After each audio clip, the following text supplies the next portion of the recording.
If you have had calls from debt collectors, you were probably intimidated, as some of them come across as being big and strong. They like to project the image of a toughie and a bully. Not all of them though, but many of them. But remember, they are just people like you and I. And many of them are most probably also in debt. So what is the big deal? I am Michael Lilly, and I want to help you be cured of your fear of the so-called debt collectors. What I'd like to discuss with you or show you is how you should deal with these debt collectors, how to deal with them. If you have ever spoken to a debt collector, the odds are that you have made one or more mistakes. And these I will try and highlight and tell you how I would handle them if I was in your position.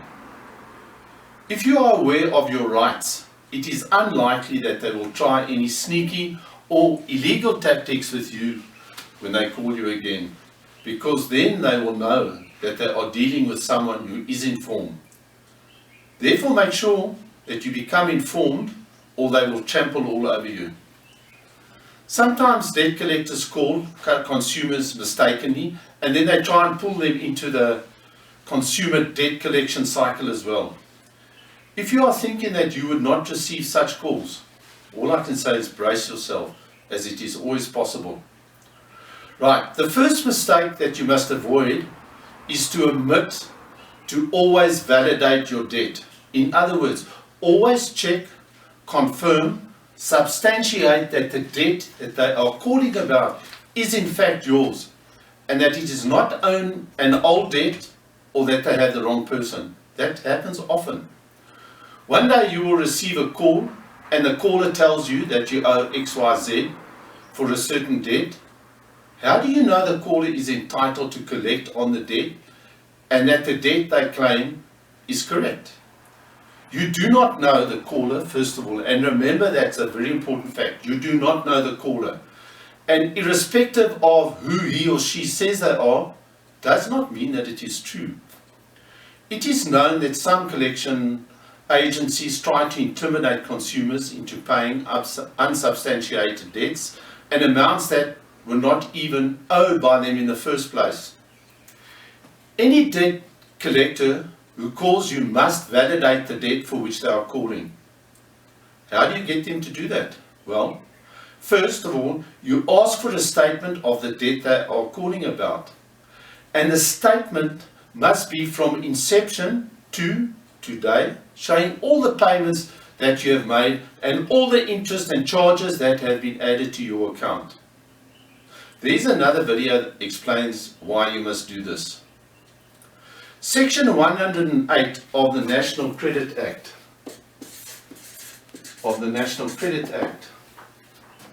states that a creditor must deliver to the consumer periodic statements. It is your right to receive such a statement. Therefore, you must demand it. If the caller says that they are representing ABC Bank, then they must deliver it. If they tell you that they cannot, then cut the call, as they might be misleading you.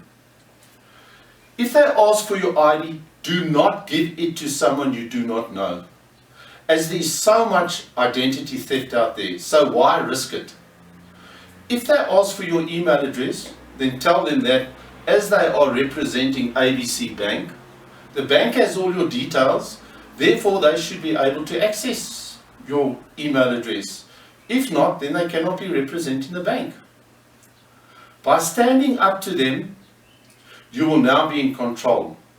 So make sure that you have the proof of any claim they make before you start making commitments. Fourthly, they often record the calls, so be very careful of what you tell them and never admit or agree to anything over the phone. They can later hold that against you for what you verbally agreed to pay. The golden rule is always deny, deny, deny. Remember, you do not know the caller. Never ever sign an acknowledgement of debt. If you sign an acknowledgement of debt, you're actually giving them permission to go ahead and take a judgment against you without even appearing in court or giving you the option. So never sign an acknowledgement of debt. And now the next point is handing over to an attorney is normal debt collection practice. So don't fret about it. If you hear your account has been handed over to an attorney, don't stress. Normally you find that it is better to deal with an attorney than with a creditor directly themselves. You know, these large banks, they have so many people working there, no one knows who's handling your account. So if it goes to an attorney, we actually prefer it. Another mistake consumers make is failing to call them on their garbage or their bluff.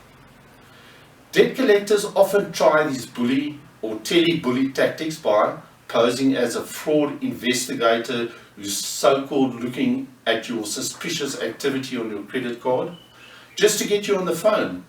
Or they impersonate a lawyer who's going to bring a case against you tomorrow, but who is really calling from a debt collecting call center.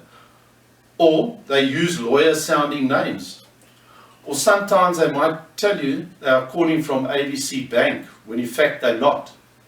The latest is to say that they are calling from a courier company and they want to deliver your credit card. Know that these misleading tactics are not acceptable. It is misleading and totally dishonest in my opinion, and it is contrary to the code of conduct of debt collectors. Also, if a debt collector ever tele-bullies you with things like, "I'll throw you in jail," or "the police are on the way to arrest you," or "the next step is to take you to court," know that they are not abiding by certain rules while debt collecting. Make use of Truecaller on your phone to identify these calls beforehand. You will also see that many of them have very descriptive names that identify them, resulting from the seeming abusive tactics that they are known to employ. The Debt Collectors Act of 1998 and the Code of Conduct of Debt Collectors says that a debt collector shall at all times respect the confidentiality and privacy of any information supplied by a debtor and shall be factual, truthful and tactful. They must maintain the highest moral standards at all times, and a debt collector in the process of collecting a debt shall have due regard for the person, the property and the civil rights of a debtor, and shall ensure that any action taken against the debtor does not humiliate, threaten or cause distress to such a debtor. They may not misrepresent the true nature of their business or threaten to institute legal proceedings. A debt collector shall not deliberately lie about or misrepresent any fact, truth, instruction or mandate in any way. These are just some of the many rules that debt collectors must conform to, as found in the Code of Conduct as well as the Debt Collectors Act. If you wish to read up on these issues, there is a link at the end of this article. Well, rather, you will find it on our website, to the Code of Conduct for Debt Collectors and the Debt Collectors Act of 1998. That can be found on our website. Remember, the callers are mainly mere call center agents and they do not have decision-making powers. And just for the sake of interest, if anyone tells you that you can be jailed for debt, that is hogwash. You cannot be jailed for any debt, maybe for fraud, but not for debt. Likewise, they cannot threaten you with sudden legal action tomorrow. There is a legal process that your creditor must follow, and it takes time. You will be advised long before any legal action can be taken, and you'll thus have enough time in which to respond. The next mistake that we often make when we are confronted with these calls is to accept abusive phone calls at dinner time or in our private time. Let us imagine that it is evening and you have arrived home after a hard day at work. You barely get enough time with your little ones or with your spouse, or you are eventually able to settle down and relax in front of your TV watching your favorite program. Why would you want to sacrifice this time dealing with abusive calls from a collection agent? They probably believe that this is likely the best time to reach you at home.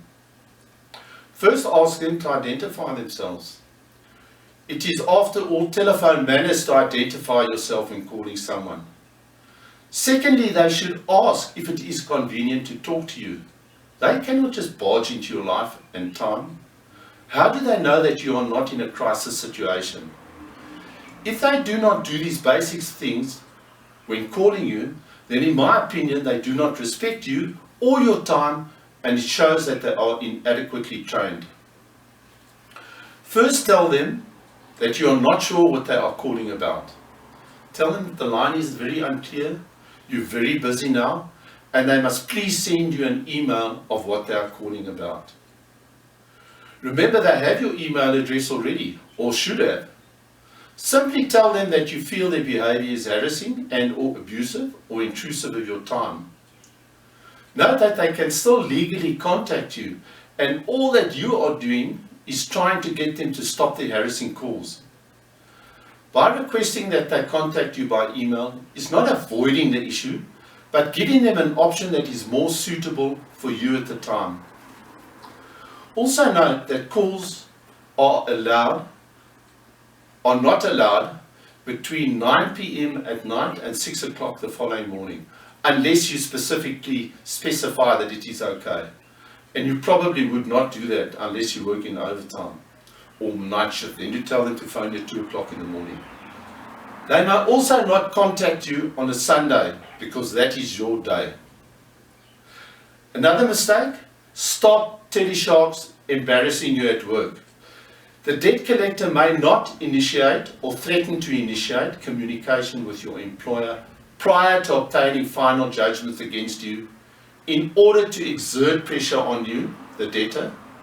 Although a debt collector may communicate with your employer solely to verify your employment status or earnings, or where an employer has an established debt counselling service or procedure in place for their employees. They may also not communicate with your employer, an acquaintance, friend, relative, neighbour, etc., unless such a person stands surety for your debt, or unless it is to obtain your address or telephone number. Nothing else. A debt collector may not communicate with the debtor when his or her legal advisor has notified the debt collector in writing to communicate with a legal advisor. This is where we assist our clients who are harassed by debt collectors. We take that stress load off their shoulders, as we have an attorney on record who handles all our legal issues. Lastly, do not get wrangled or coerced into paying on a prescribed debt or an old debt. You can pay an expired debt or prescribed debt, as we mostly refer to it, if it sets your conscience free. But legally you do not have to pay old debt that is prescribed. I'm all about personal responsibility, but you should know that you're not legally obligated to do so, even though collection agencies may still try to get you to pay. Debts expire on your credit history report, as well as with collection agencies being able to sue you for those debts. Unsecured debts such as personal loans, credit cards, store accounts, etc. are subject to the Prescription Act. For more information on prescribed debt, view our video of this topic, Prescription of Debt. Note too that certain actions you take could increase the prescription period and interrupt prescription. So be very careful how you respond to these queries or calls. Here is a sample of how you can respond to a debt collector's call, and the following is critical. Make sure you ask the questions in the order it is given below. The reasons for this is that should the caller become aware of your intention to trap them, they might put the phone down. If you ask your questions in this order, you will have their name and company details for further action if you need it. Once you get to the email status, you will start to find them backtracking or getting upset. They do not want to go there and might just put the phone down. If they get upset, remind them that they called you and it is their responsibility to identify themselves. Note down the date and exact time when they called. This helps if you want to lodge a complaint in the future or if it leads to any legal action. Right, the call that you receive. You answer the call, and remember, you do not know the person calling.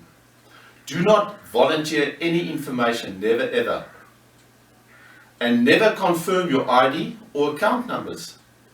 There are so many cases of identity fraud and accounts being hacked online. Do not imply that you know of any debt quoted and do not admit liability. Deny. You do not know the person calling. I'll repeat that 100 times still.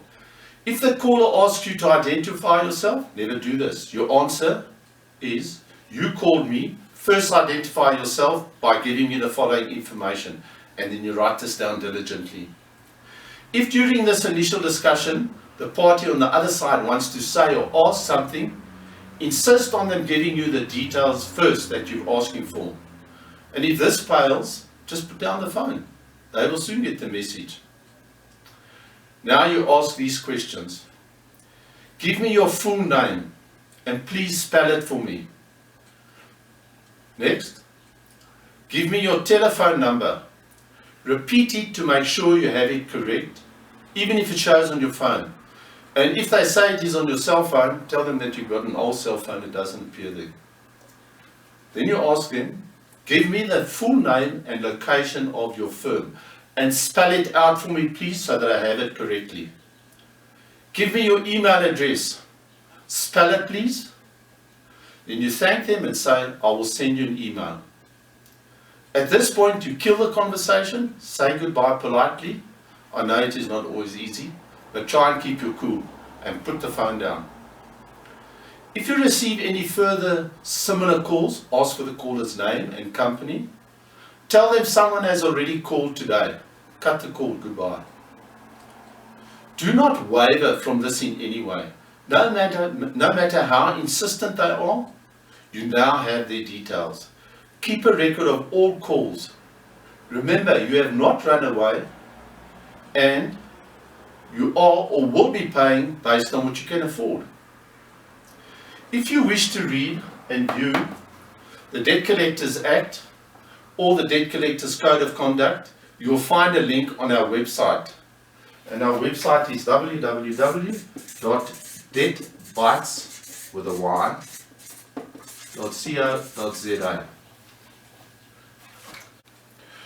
When you took on or applied for your debt, you had a dream. The dream is probably over by now and the nightmare has just begun. Wake up and escape your nightmare and let us help you get out of debt. If we assist you to manage your debt, we will advise and show you other ways to get them to stop calling you and make your life easier and less stressful. So why not give us a call so that we can show you how we can help you. Our offer is totally obligation free and we look forward to hearing from you. Thank you for watching our video. Why not share it with someone who could benefit from it? Thank you.